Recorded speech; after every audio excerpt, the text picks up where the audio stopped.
Hello, welcome to Chinwag Wednesdays. I've just realised the light's gone off.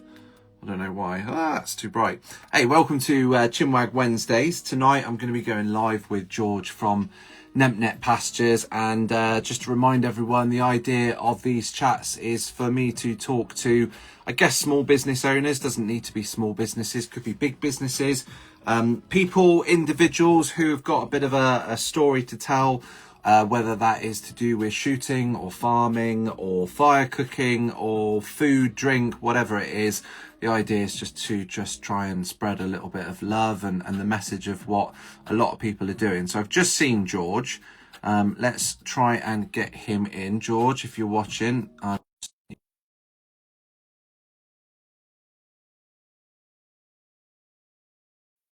Hopefully we'll get him in. Come on. There he is. Hey, How you doing? I'm all right. How are you? I'm all right. Now, this is your first live, isn't it? Yes, I'm a bit nervous.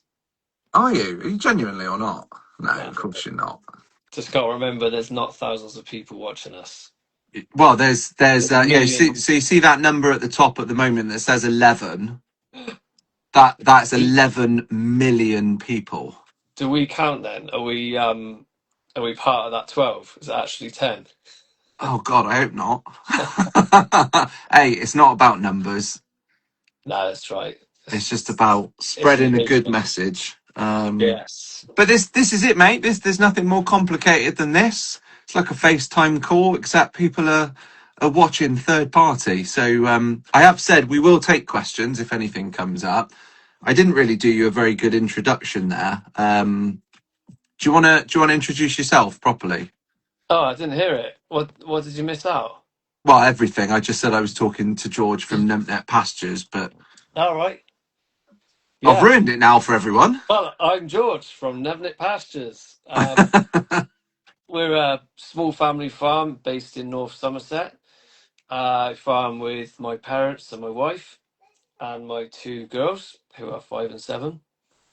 And we raise pasture-raised turkeys, pasture-raised chickens, and 100% grass-fed beef. We sell it all through our online farm shop all around the country. And you're doing all right, aren't you? We've had a lot of support from local people. It's been really good few years. Yeah, it's been a fun journey. Yeah, it has. Let's rewind. And let's talk about let's go down memory lane. We got together, didn't we? Because I think of Matt, really, wasn't it? Yes, Matt was the connection there. Yeah, that was my dear guy at the time. Yeah, Matt was And like, I know this really annoying influencer on oh, social don't say media, that. but he'll do you a good video and it won't cost you anything.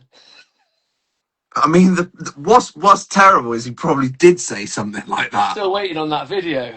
No, you cheeky bastard. What about the C-section that we did? That was a good video. That was a good video. That was Yeah. unreal. We'll tell that story later. No, Yeah. so you became, or quite quickly, you became my chicken guy, didn't you?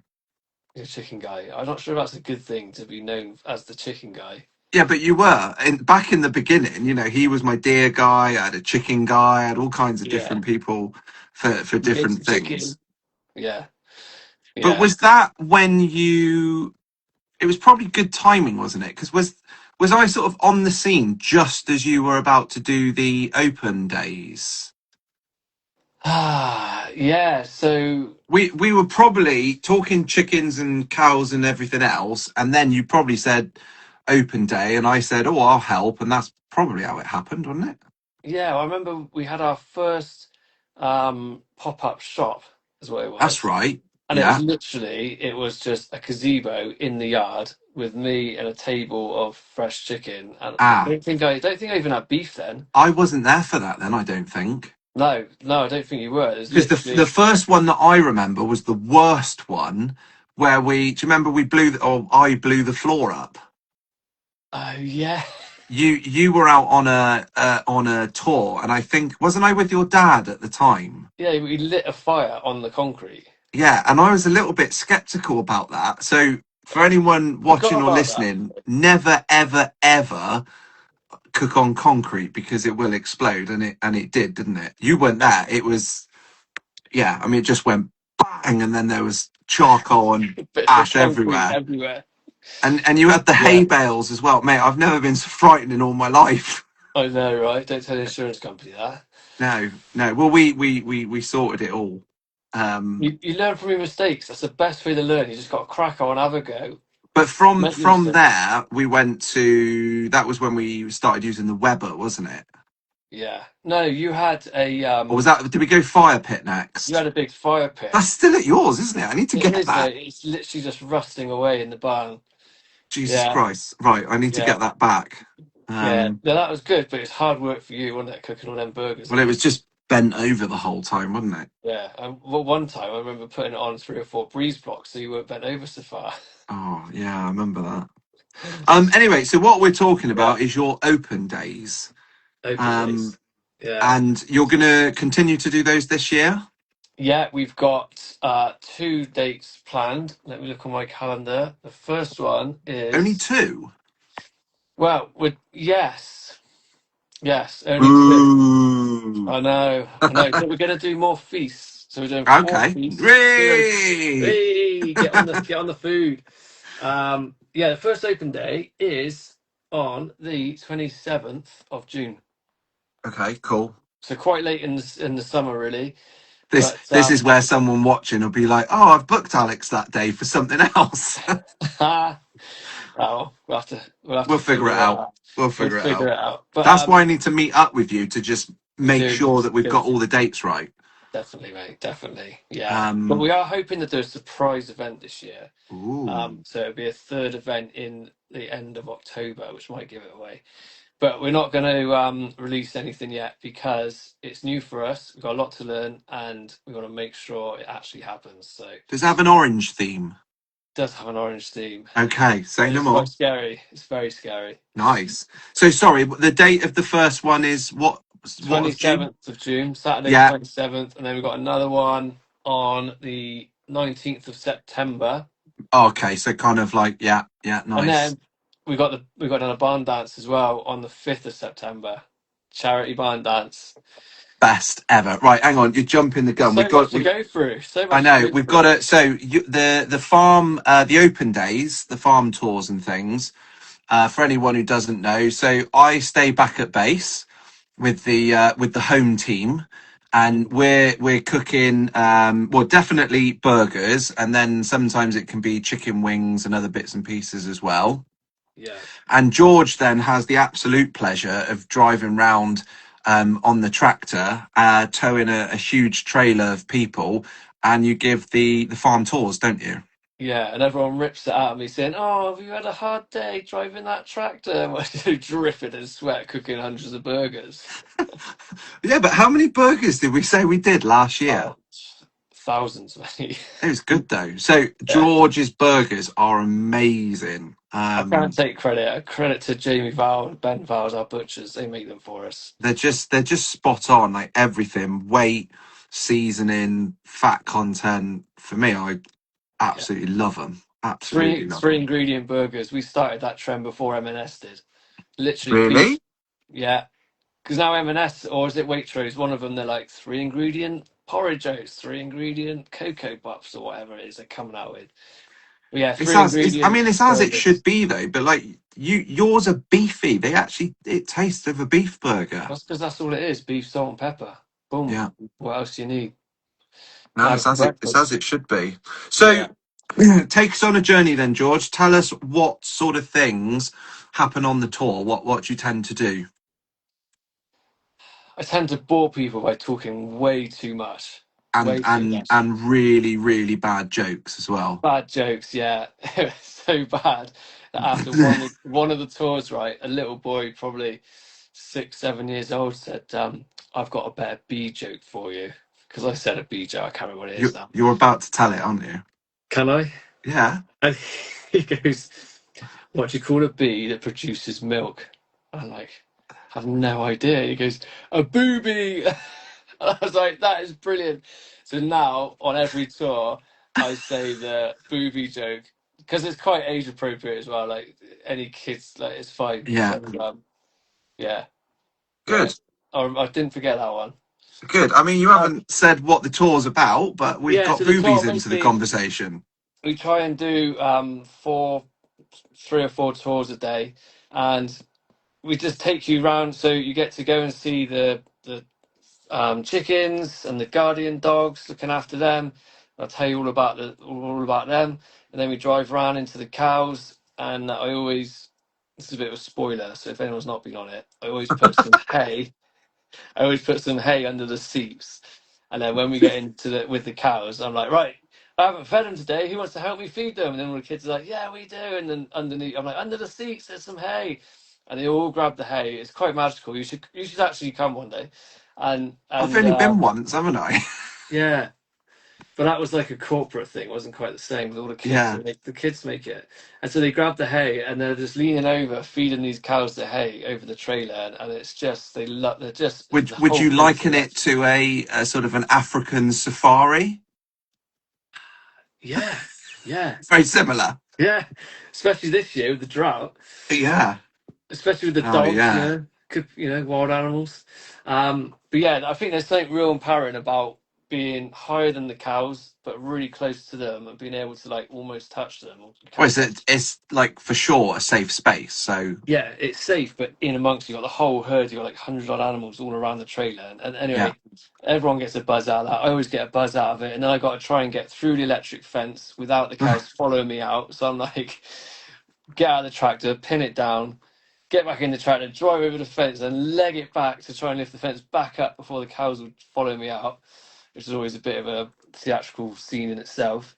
And then if the turkeys are out, we'll go around and see the turkeys as well.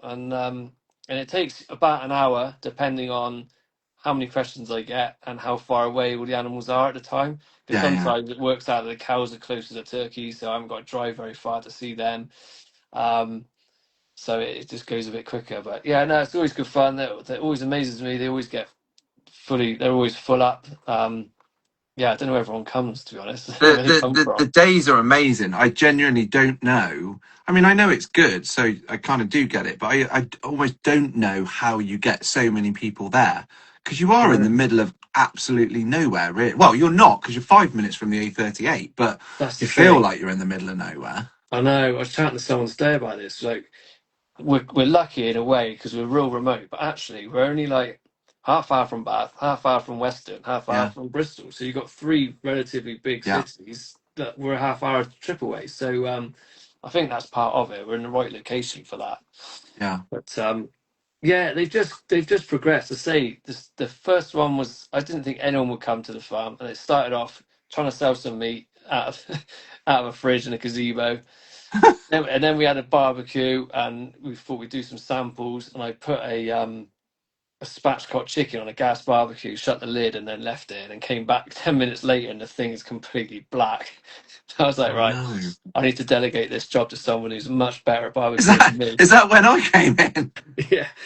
Well, then I had a cousin from Canada one year helping out on the farm for a summer, so he did it the second time, and then yeah, then you came along and we started like selling the burgers, and then Now yeah, you just can't get one rid of me. one thing led to another. Now we've got people coming doing demos and all sorts. Awesome, mate. Mate, you're Yeah, building a real community, and it's. Oh, I've told you this yeah, before. It's an absolute pleasure to be there and help out and stuff, mate. You unpacked so much. Then I'm trying to remember all the things that I want to go back over. So you used the word guardian dog. Now yes. I know what that is or who they are. More to the point. Do you want to just talk about the guardian dogs, what they do, why you're using them, the benefits, all that sort of jazz? Yeah, sure. So we started off with doing pasture-raised chicken. I'm inspired by a guy in America called Joel Salatin. He came up with this pastured poultry model, and you might be thinking, what is that? And it's basically a little shelter, and the birds are it's a floorless shelter, and the birds are confined to the shelter, and you drag it forwards to a fresh patch of grass every day. And so that's how we started. So the birds, they're in this kind of 3 by 4 meter cage, I guess, but they're outside. So it was nice because The problem with like the traditional free range model is quite often the chickens don't actually go out, or maybe only 10% of them will. It depends on how many trees there are around the barn, etc., etc. But they're bred to just sort of sit by the feeder, eat, and just lie there and get fat quick. Mm. And so this model meant you guarantee every bird has been out on pasture and has moved to fresh ground, so it really stimulates how much they eat. And that's how we started. And so you didn't need a guardian dog because they're within the safety of the shelter. But it was a really confusing message because it wasn't free range, but it was outside. And so, like, how do you market it? How do you tell that story?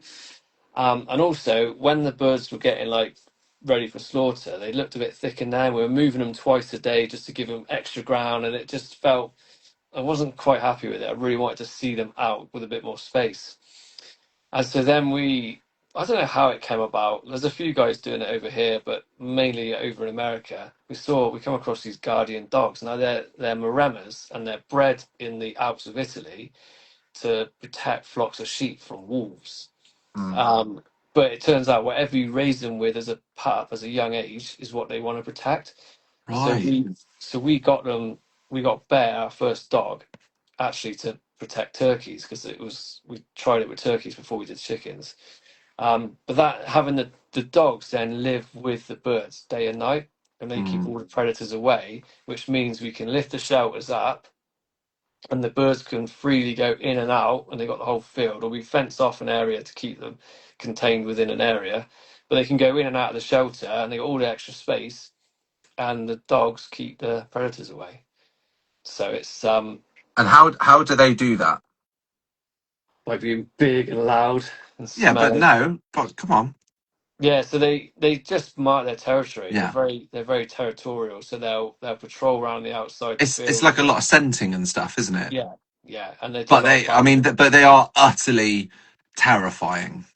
Yeah, so when we first got Bear the dog, he weighs about 50 kilos, and we didn't really know how to train him. We were like, well, what do you do with these dogs? Like, you know, and I read up online like you do. Didn't have Chat GPT then, so it was all on Google, and I basically read, and it was like just put the dog out with the birds you want it to protect. You don't want to socialize it too much. You want it to make sure it makes its own decisions. It makes its own instinctive decisions and all this. You don't want to go like. If basically it was saying if you go training it, you're making decisions for it, and it needs to Right. make its own decisions. So I was like, okay, that's easy. I just put him out there and leave him to it. So as a result, I've got a dog now who's very good at his job, but he's not socialized, and he barks at he's quite protective over people, Yeah. which is great actually because turkeys are quite valuable and they do get pinched, and so it's nice having that security from people as well as predators. But it's fine in America where they've got like a mile-long drive and no footpaths, and the dogs just run free and do what they want. But over here we've got loads of footpaths and we can't just let them free. So um, yeah, they're pretty aggressive to people they don't know. But then, give them 5 minutes. If I'm there, we just stand outside 5 minutes. Once they've read my body language They're super chilled, aren't that they? you're not a threat, then they're fine. Like Yeah. I've had like news reporters go in there with cameras, and you think like, God, they're gonna just eat him. But after five, once they've given him a sniff and sussed out he's not a threat, they're lovely. Yeah. Yeah. No, It's, they really are. Um, and what's the local arrangement with the foxes, George? well, we just kind of like leave them to it Yeah. because the I thing love is, this theory. I love it. So you've got to say it now. so. I did a course back in lockdown, actually, 2021, holistic management it was. Did it online. They do it in person, but it was online. Great way to spend my Sunday evening through COVID. And one of the things I learned from that course was in nature, when there's a problem, diversity is added, not taken away. Now, all of my like farming career, when at uni at Harper Adams, it was always like if you had a pest, you sprayed this chemical to get rid of it. If you had this disease, you spray this to get rid of it. Whatever weeds you get rid, and it was all about reducing diversity. But actually, you need to add diversity. And so we got foxes. They're territorial. You shoot a fox, another one comes. Hmm.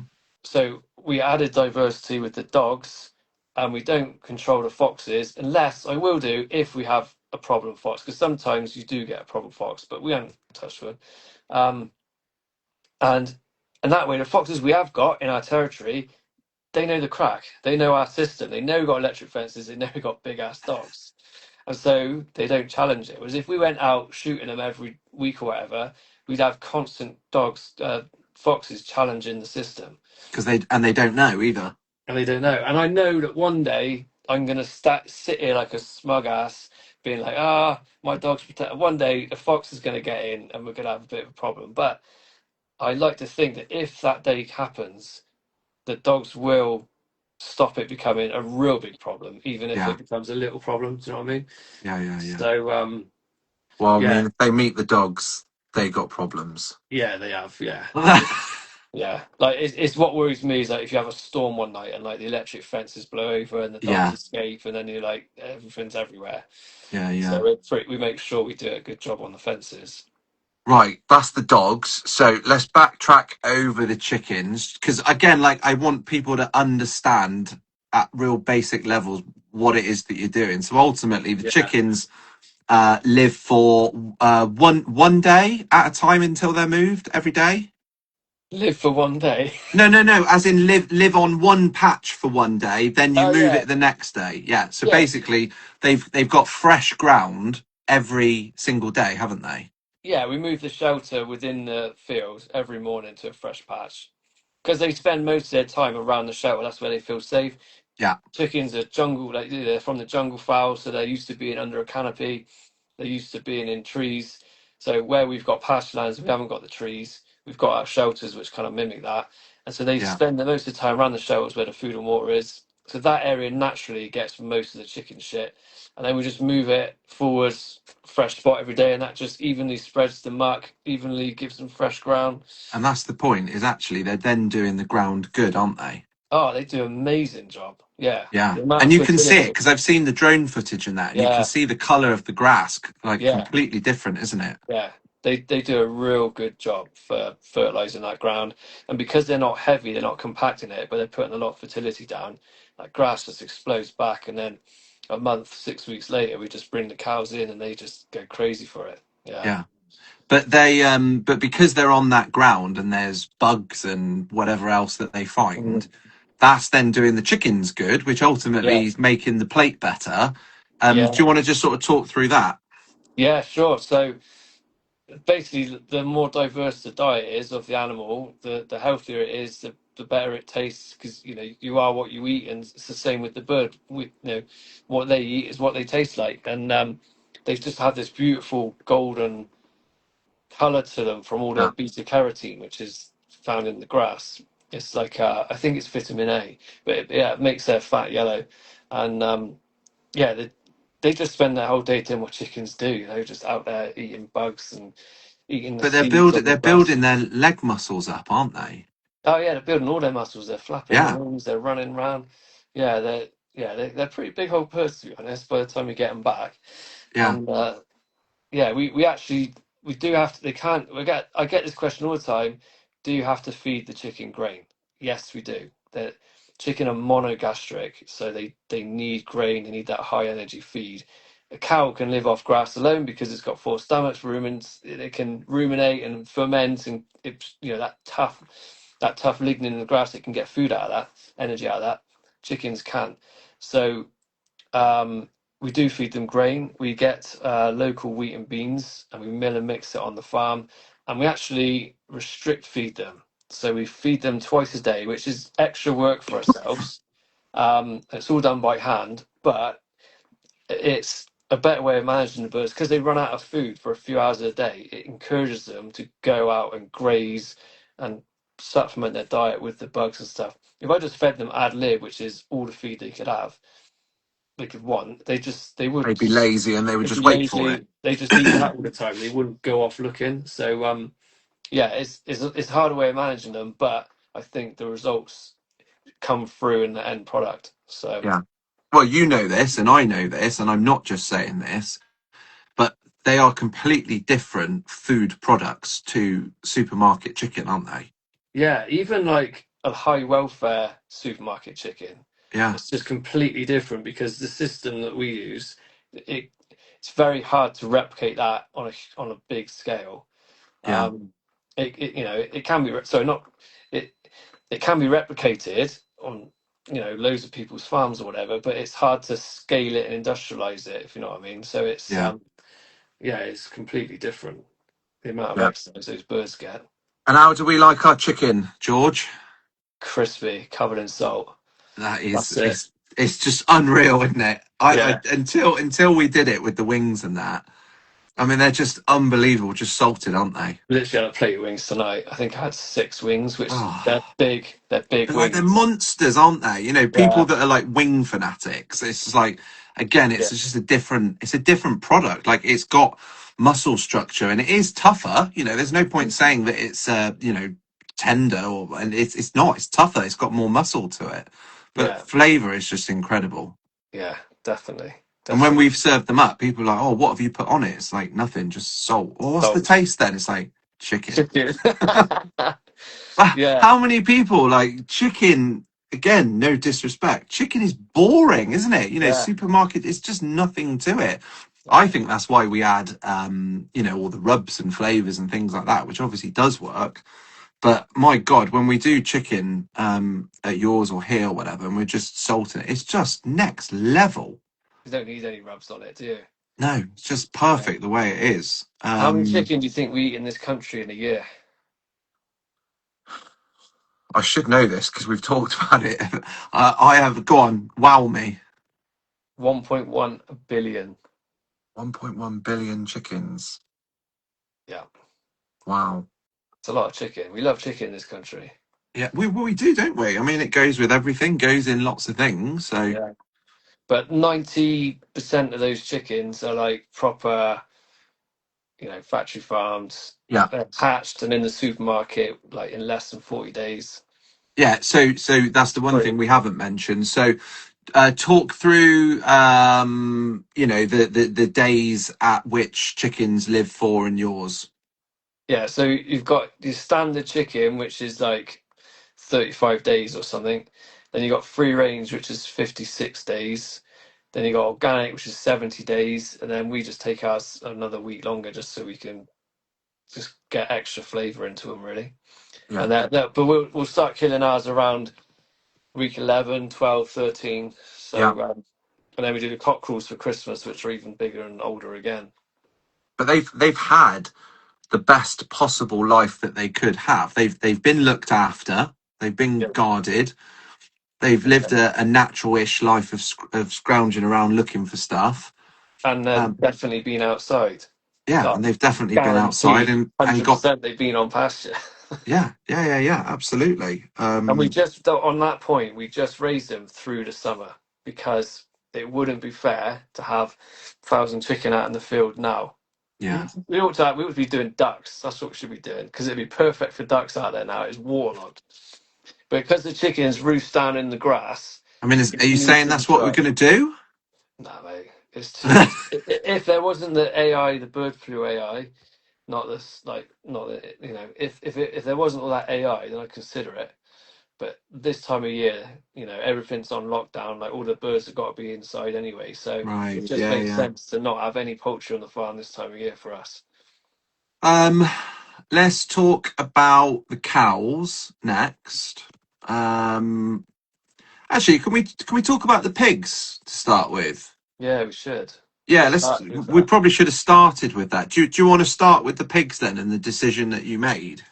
Yeah, so all of my all of my life, most of the income for this farm, Nempnett Farm, was from an indoor intensive pig finishing unit. So what that means is we could have 1,000 pigs on our farm. We had about 3 sheds, 4 sheds, and we could hold 1,000 pigs at any one time.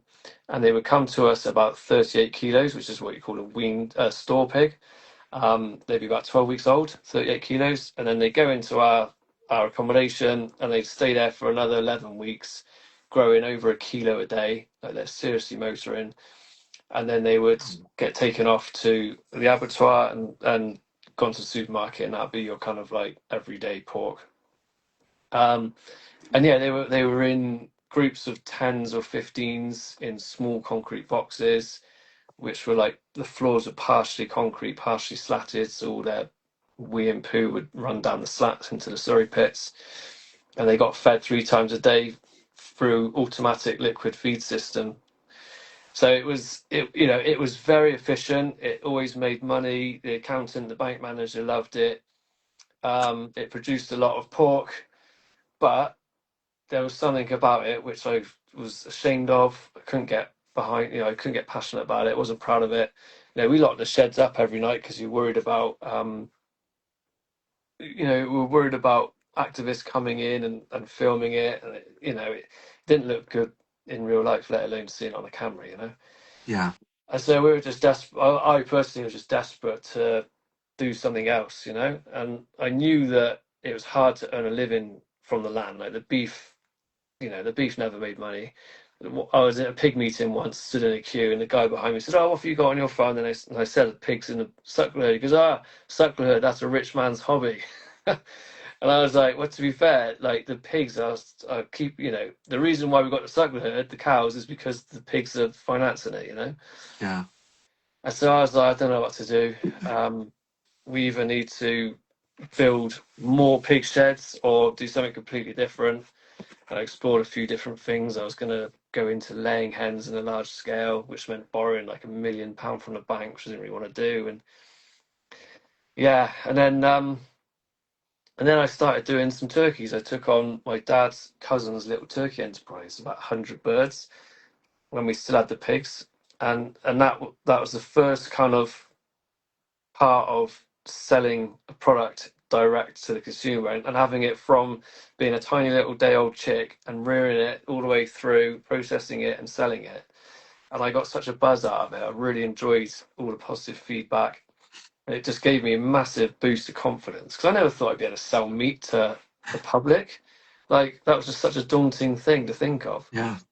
And then and then it just grew from there, and we started off with 100 birds, white indoor barn reared, but like on straw, like, I cut branches out of the hedge to take in for them and stuff, keep them busy.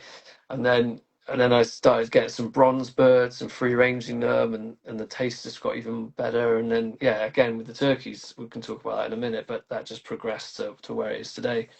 And then eventually we made a decision in February 22, so not that long ago in grand scheme No. of things, to stop the pigs. Um, the pig industry went for a hard time, and we just got out. And we're so lucky that we weren't massively in debt to the pig unit, that we Right. hadn't just borrowed loads of money to rebuild sheds, because you can't afford to not do it. Then you have to do it to pay the money back, right? So the unit was old. It was pretty much clear of debt, and I was like, nah, I don't want to spend my life doing this. I want to do something I'm proud of. And yeah, we got out and focused on what we're doing now, and it's been the best 4 years ever. So And one particular day, you probably took great satisfaction in tearing it all down, didn't you? yeah, I hired in a Which I'm 14. assuming is made the tracks and stuff. Where did it all go? Yeah, yeah. So I hired in a 14-ton digger and just completely smashed the whole site up. Dug out all the slurry channels, like literally dug all the footings out, dug the whole lot out, and then got it crushed. I think we had over 2,000 ton of crushed concrete, Wow. and then we used it to build the car park up here now this last year, and a few other tracks on the farm. So it coming in, it's coming in. But Yeah, you've had the balls to do it, and a lot of people wouldn't, and you followed your dream and passion, which is amazing. And I think that is probably why, I don't know if you see, and I haven't been able to. There's been some phenomenal comments being dropped about what you're doing and things.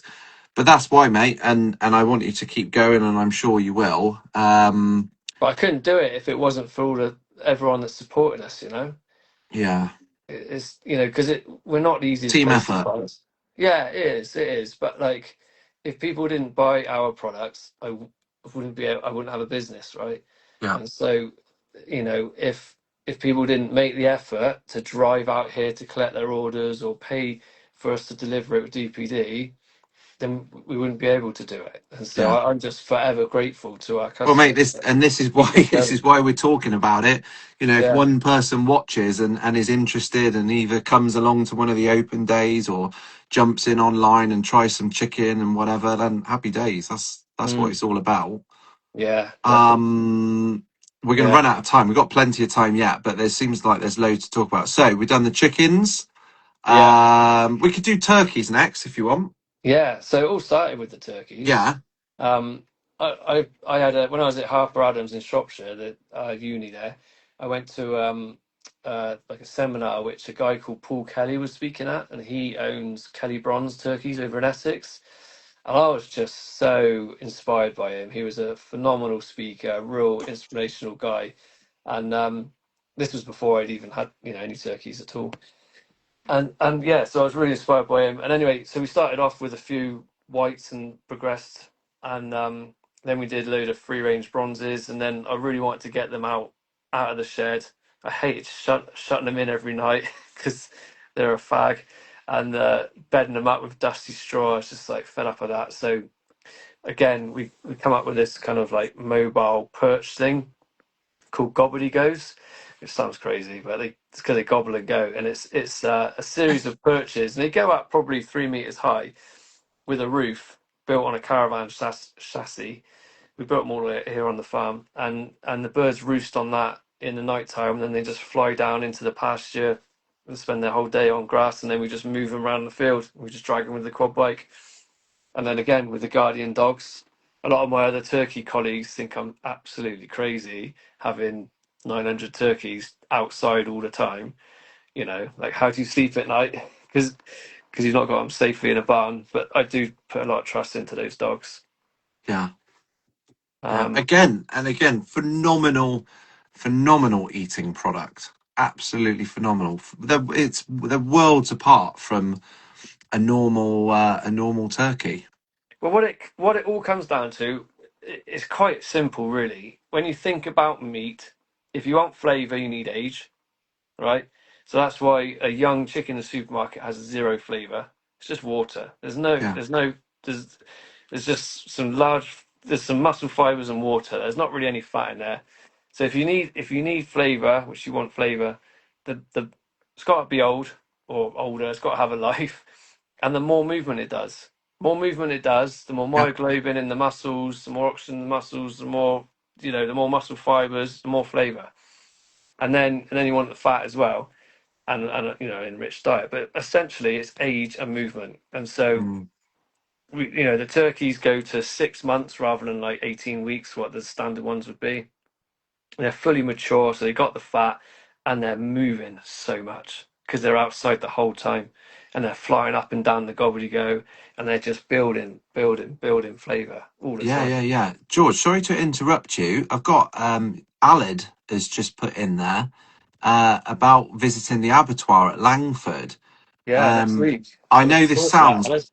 utterly bizarre, but that is something that I would love to do. I've again, it probably coming from the wrong direction, but I actually do want to experience that to see what it's like because I talk about it all the time to people, especially like when I'm deer stalking, and I always compare what happens at the end in deer stalking to what a farm animal goes through in an Yeah. abattoir. And in my opinion, they are two completely different things. So Ali, if we can catch up afterwards, that would be amazing.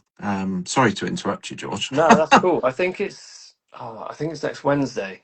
Right. But yeah, I've signed up. It'd be yeah, come along. It'd be good. I'm really looking forward to seeing that. It's like an event or something, is it? Or Yeah, it's what's it called? Good Food in Bristol or something. I actually oh spoke to right, one of their events last summer. And then they're doing it at Langford Uni, and Alice doing a tour around the abattoir. So right, I don't think you won't see it in action, but you'll see right. what Oh it okay, says. But okay. Aled, to be fair, so Aled manages the abattoir there, Yeah, and he has said to me, if you want to come and see your animals slaughtered, just come round let me know and come round. If you've got any customers that want to come. And so actually, I have been thinking about that. And well, obviously we're going on Wednesday, and I did think when we take an animal down, it'd be good to actually see it. And I would. God, it sounds so weird, doesn't it? I would love to do that. but the thing, it's just out of respect, isn't it? Out of respect for the animal to make, just to see it all the way through. Like we see everything else. So Do you know what though? Some people have said to me, it's not what you think it is. It's and I'm thinking, oh God, is it worse? And they're like, no, actually, it's a really efficient, yeah, respectful process. yeah. Yeah. Anyway, that's that. That'd be Another really good to shout get out to involved. Langford there. Like I don't know what we'd do without Langford Uni there, without beef. Yeah. Because there's like, where would you like the little abattoirs are having such a hard time in this country because they've got all the red tape and politic I bollocks know. that the I big know. guys have, and they just can't. You can't afford to do it, and they're just hemorrhaging money left, right, and centre. And like, we're so lucky that Bristol Uni's there, basically funding that abattoir, Yeah. and it's 10 minutes for us. So we just load a cow up, Ideal. take it down there, and it's it's looked after down there 'cause it's only a little abattoir. Yeah, we are so lucky. A lot of Yeah. things in life come down to luck, and we are lucky that that is there Yeah. Yeah. Yeah. because people have to travel One hours. thing that, like, God, we're jumping about all over the place, but I'm okay with it. So you don't realize, George, how important you are to me, because I've been telling people that I'm trying to create this Clarkson's Farm style show mixed with Country File, and I really do want you a large part of it because you are my ticket to the farming community. And that is why I want to do as much as I can with you, because I think, one, you've got an amazing story to tell pretty much every day of the year, probably. And, I've been to the farm and it just makes sense. So, spoiler alert for everyone, I have talked to George, and the idea is to try and spend as much time with him as possible and film as much as what we've just talked about, really. Mm. And try and turn it into something that's educational, something that's hopefully entertaining, because I want to capture it when it all goes wrong for you as well. um, but And something that people that can actually relate to. And I've got so much respect for the team that actually put Clarkson's Farm together, because I think people understand it a little bit more. I think they respect farmers a little bit more. I think that there's a younger community that are massively bought in by it. I can't believe that, like, the young farmers and Farmers Weekly, like the youth of that farming community is amazing, mm, absolutely amazing. And one thing in deer stalking that I'm pushing for at the moment is to try and engage that next generation, basically, because otherwise you're screwed. mm. So I'm hoping to tell as much of that as possible with you, and we'll do the chickens, we'll do the turkeys. I would like to do a Christmas special, which is all about what has happened through the year with the turkeys, all the way through to the end. With the plucking, because I've thoroughly enjoyed that this year. Who doesn't And love fucking a turkey? oh, exactly. But and then it's I suppose in a way it's going to end in a really cheesy way, but it's going to be a really nice you know Christmas turkey dinner, something like that. Yeah, Um, but I'd really like to sort of see the troubles that you go through, the good days, the bad days, and just get it online and get people watching it, and hopefully people enjoy it, and then we'll work out what to do next year. yeah. Sounds like you need to get a caravan and move up here then. Mate, I would in a heartbeat. I would absolutely in a heartbeat. But you know the problem. Yeah, yeah, yeah. um, we haven't talked about the cows. Yes. Do you want to just sort of briefly, because I can't remember what year you actually got cows and stuff. When did We've that journey always start? that journey started. So when my dad come back to the farm, we were a dairy farm. So my granddad built the barn that we do all the events in. My granddad built that in the 50s, and that was like a state of the art dairy unit. Right. People travel all over the country. I've seen some photos of people who've come from like other countries to come and see this state of the art dairy unit.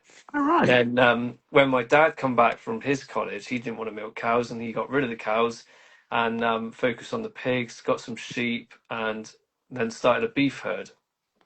So Right. our family is quite used to change, which probably made getting out of pigs easier because a lot of farmers are just so stuck in there. They don't like change. They're stuck in their ways, and it Mm, is if no one in the generations have ever had change, it's really hard. Like, I couldn't have got out of pigs without the support of my family.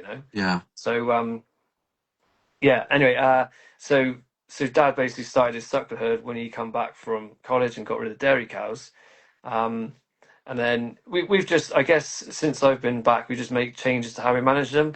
So we've really embraced like mob grazing and a lot of electric fences and daily moves, and we've changed the breeding. So we're going away from like what we call continental breeds like Limousin, which are bred to grow fast, lean muscle, which is what the kind of supermarkets pay you the most for. But when it comes to eating quality, you really want something that's grown slowly, so it's got a bit Mm. more age to it, like we were saying before, and ideally straight from grass, just because that's what cows are good at doing. And so we're changing the breeding from these continentals to natives like Herefords and Anguses, so that we get that finish on the grass. Mate, the beef is beautiful. Absolutely. I mean, that picanha that we did that time for Yeah, your birthday was birthday goat just, cake. oh my God, it was spectacular. Yeah, And the tomahawks and things that we had. What was that? What was the weird thing that we did? Chuckahawk. Chuckahawk. That was it. Yeah, poor man's It's, tomahawk. it was all good. Everything that Mm. you're doing is fantastic. The only thing I would say is I'd like to see a bit more fat on the beef. Right. It's interesting. Like for me, I love the fat. Like on a sirloin, like I want like a thumb width fat at least on there. And Yeah. some of the steers, some of the males that we've done, because we've still got some of that continental genetics like phasing out. They just haven't quite been as fat as I'd have liked. But the interesting thing is, whenever I'm stood on the meat counter on open day, and you got a choice, most people pick the leaner cuts with Yeah. less Yeah. fat But on. I And get I it. get it. Like a lot of people don't like that fat, and I'm Yeah. quite Yeah. used Yeah. to it. I don't care having like slimy, crusty, whatever. I just love it. I like pork fat, lamb fat. I just yeah, chicken. Oh, but again, it's where the flavour is, isn't it? Yeah, yeah. So that's the only thing I think we can improve on, and hopefully that will come with as the genetics improve, they'll get fatter off of the grass. Yeah. And then people can cut it off if they don't want it, but at least the people that do want it can have it then. Yeah. But Yeah. last year was going well, wasn't it, in terms of growing the numbers? But then the drought was pretty hard for you, wasn't it? Yeah, so we actually did we got rid of quite a few cows last year. And then we've just PD'd pregnancy detected, and actually there was eight that oh no, it wasn't that many. I think it was about six, five or six that didn't get in calf that we wanted in calf, which is Right. when we're only calving like 35 animals, that's quite a high percentage. Yeah. And again, that's just the drought hitting them when the bull was there. The cows want to be on a rising plane of nutrition when you got the bull in with them, but they were just being fed hay because there was just no grass. And so what we have ended up with is because we reduced the size of the herd because we didn't have any feed, we've got Yeah. rid of everything that we didn't want. So we've got rid of a load of like the Yeah. Ranger ones, the older genetics, and now because they've had such a challenging year to get in calf, the ones that are in calf are like the most fertile animals. They're if they can get in calf in a drought on hay, then they're going to get in calf every. Do you know what I mean? Like Yeah. so. Yeah. Yeah. What I'm hoping is, well, actually, all right, we've got a small herd now. I think we're calving 33 this year, but they should be really good animals, and then we'll breed from their offspring next year. Do you know what I mean? So Yeah. hopefully Yeah. we've got a good gene pool to grow from. We gotta end this on a carving story then, haven't we? Yeah. Yeah. Which was spectacular. And if anyone wants to watch this, there is a film on my YouTube about this.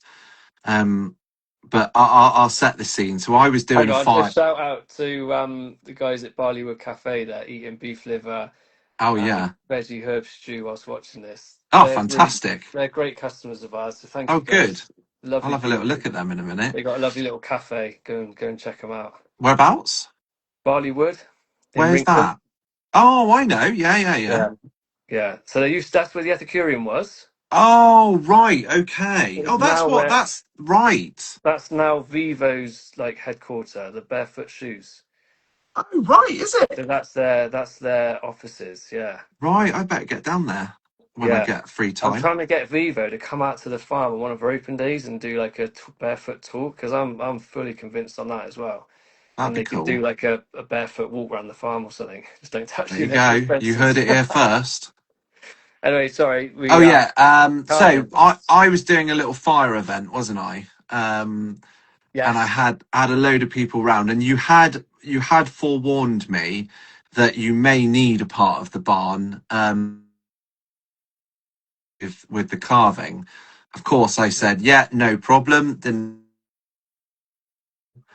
and then so the fire event was going really well. I think we'd got into a deer skinning and butchery demo. I think we were sort of pretty much done, and then you called and said you've got to bring a cow in, and I didn't really think much of it, so I had to abort and just tell everyone to sort of stand behind the bar, and we were very quiet, and then yeah, cow comes in, you came in, and then do you want to finish the story?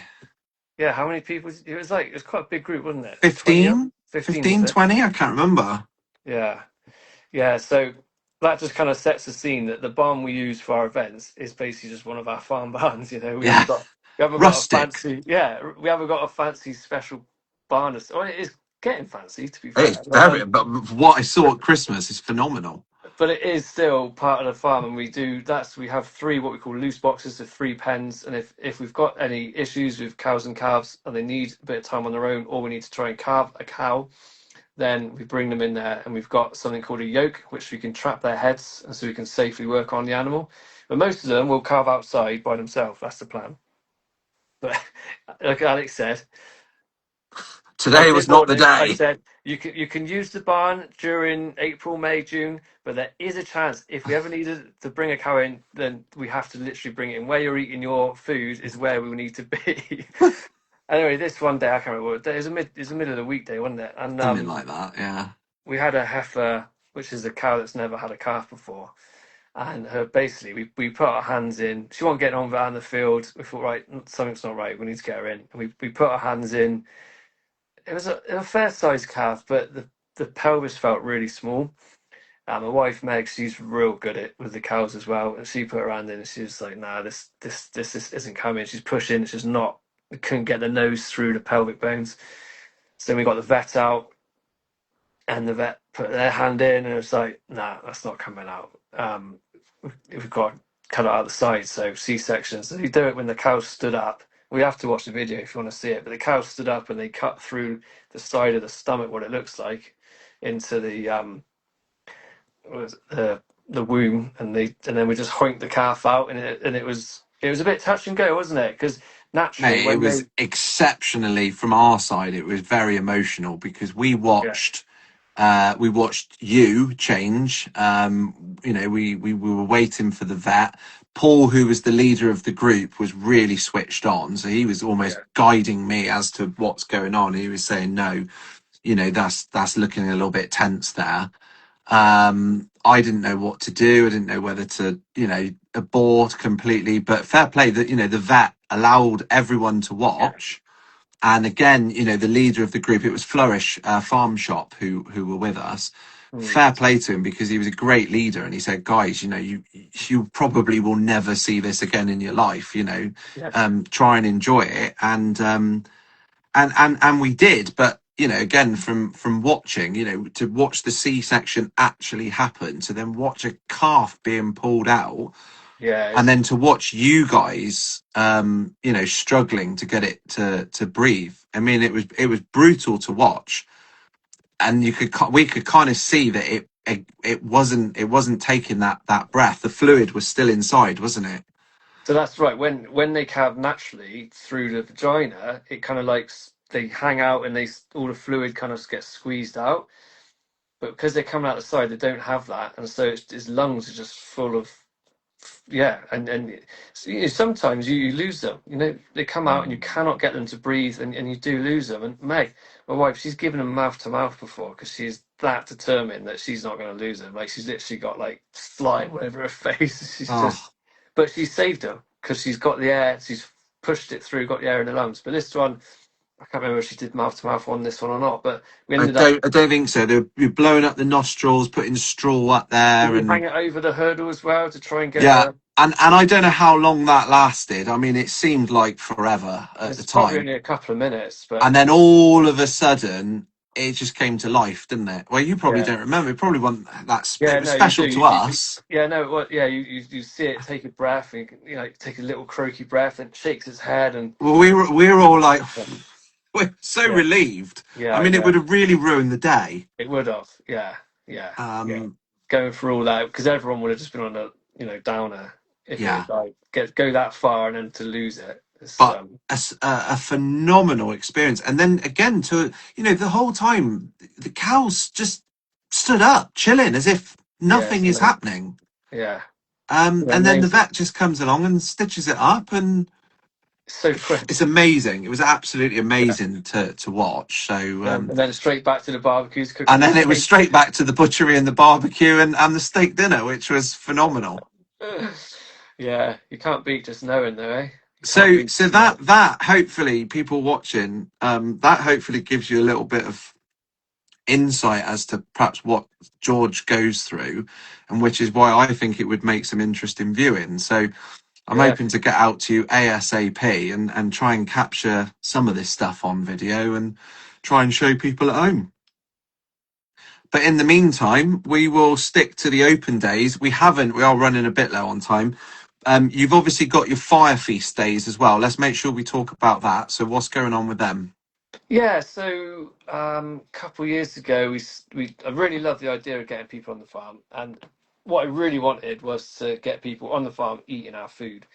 And one of the chefs we work with, Darren Broom from Pit House Kitchen Garden in Salisbury, really recommend that place. Beautiful food, beautiful place. 100% best place Um, ever. he was really good at like, let's give it a go. I've done it before on other jobs, and so we started off small a couple of years ago with like 30 people as a bit of a trial, and it was lovely. Farm tour, farm walk, back to the barns, three-course dinner, cooked on the grills there. And then last year we did three. We did two with Darren and one with Josh Eggleton, and they were all really good fun. The atmosphere. You haven't been to one yet. You I need to know, come because I've though. been busy doing You something. need to come I'd as a love to guest. come. You, Sarah, Matt, and Polly. Because the atmosphere, like we get 90 odd people in the barn with trestle tables, and it's like wedding atmosphere, but without all the boring speeches and stuff. Like. Yeah. And it's great fun. I just get a real buzz from it. So this year we've got four penciled in, and I wanted to try and keep them original and different. So we're trying to have a different chef for each one because every chef's got their own kind of like style Yeah. of cooking and Yeah. bring their own twist to it. So yeah, the first one's April the 24th, so not that far away with Darren. Are all these, George, for everything? Is it all on the website now? It is all up now. Yeah, Yeah. Well yeah, done. got it all up there. So yeah, we're basically doing one a month from April to July because we wanted a bit more time off in August when the kids are on holiday, and yeah, they're great for parties as well. Whenever we made a mistake, the first one we did with Josh Eggleton, we had 90 people sell out, and this is how like you got to just start something and learn on the job. You can't think of it all. We didn't have a seating plan. We knew that we had 90 chairs, 90 Right. places, and 90 people. That's what we knew. And Josh had planned all of the dinner over sharing platters. So it was tables of six, and he had like three plates and this many slices and blah blah blah. It was all like properly done. And then this group turns up like a little bit late, and they all want to sit together. But we had like two seats Ah, there, a couple right. seats there, a couple seats there. They want Yeah, to sit yeah. together, so we had to drag a picnic bench in for them so we could all sit together. And then Josh is there pulling his hair out because it's like I've planned it all over tables of six. But anyway, we managed to juggle it. But now we do a seating plan, and we got on the booking form. If you're booked and you want to sit with another group or whatever, let us know, and then we put everyone together, and it's great. You got You'll great. have to be like EasyJet, where you got to pay extra to pick your seat. Take your seats. Yeah, you can do that on the website, but I thought it's easier if I do it Yeah. because I know some of the people and I know like, I can kind of match them up for who I think they'd enjoy. So put the young uns on one table. Yeah, yeah, no, But mate. no, I mean, hopefully I can get to one this year. I'd absolutely yeah, love to. they're really The good la- fun. the last thing that we got to mention is the barn dance. Then, The barn dance. So our eldest daughter Maggie, she's 7. She'll be 8 this year. When she was born, she had some cardiac issues, and we thought we were going to lose her. She had to have operations on her heart, and it's quite a traumatic birth. Anyway, um, we wanted to give something back to Bristol Children's Hospital for saving her life, basically. So when she was 1 in 2019, we did a barn dance to raise money. We raised over 7 grand, I think, from that night. And then we didn't do anything then because we've just been really busy with everything else. And then in 2024, we did another one, which was 5 years on. And which was yeah, epic. it was really good fun. I think everyone Brilliant. enjoyed it. And we couldn't do one last year because my sister was getting married on the farm with everything going on. It's just too much. So we're doing another one this year, just because it's great fun and it's a good cause. So Yeah. why not? Again, all on the website. It's all on there. I'm organised. Mate, I'm impressed. It's Really, what I've been really doing. impressed. I haven't been on social media for about 6 weeks. I haven't been on it at all since Christmas, like posting. So I need to get back on it. But I have been busy in the background planning out the year. So Oh, well done, mate. Well yes, done. yeah, Well, it's good look, fun. thank you very much. Hopefully that gives some people some insight as to what you're doing, and whether it helps or not, I don't know, but we'll give it a go. But I'll wrap things up now, and I'll try and get over to you. Hopefully we'll get a date in the diary next week, and then we'll go through all these dates and stuff. Sounds good. Thanks for having me. Awesome. All right then, mate. Have a good evening. And you. Cheers, See buddy. you later. See ya. How do we end it? You just hang up. No, you hang up. How do I hang up though? What There's a button? little X. Is there an X? Oh yeah, I see. Yeah, right. See you See you later, mate. later. And he's gone. So that was George, Nempnett Pastures. Again, all the links will be on there and things. Thank you, Alid, for inviting me there. I'm definitely going to message you in a minute. And thank you to everyone who's just dropped those really, really nice comments to George. It's been an absolute pleasure supporting him over the last, don't know how long it's been, three odd years.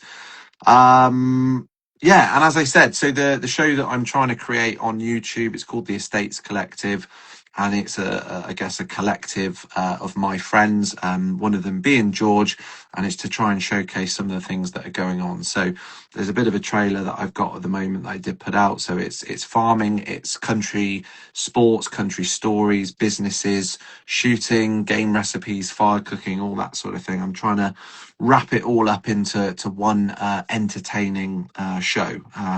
Easier said than done at the moment, but Chinwag Wednesdays will continue. I'm going to try and keep doing this every week at 7 o'clock, so tune in.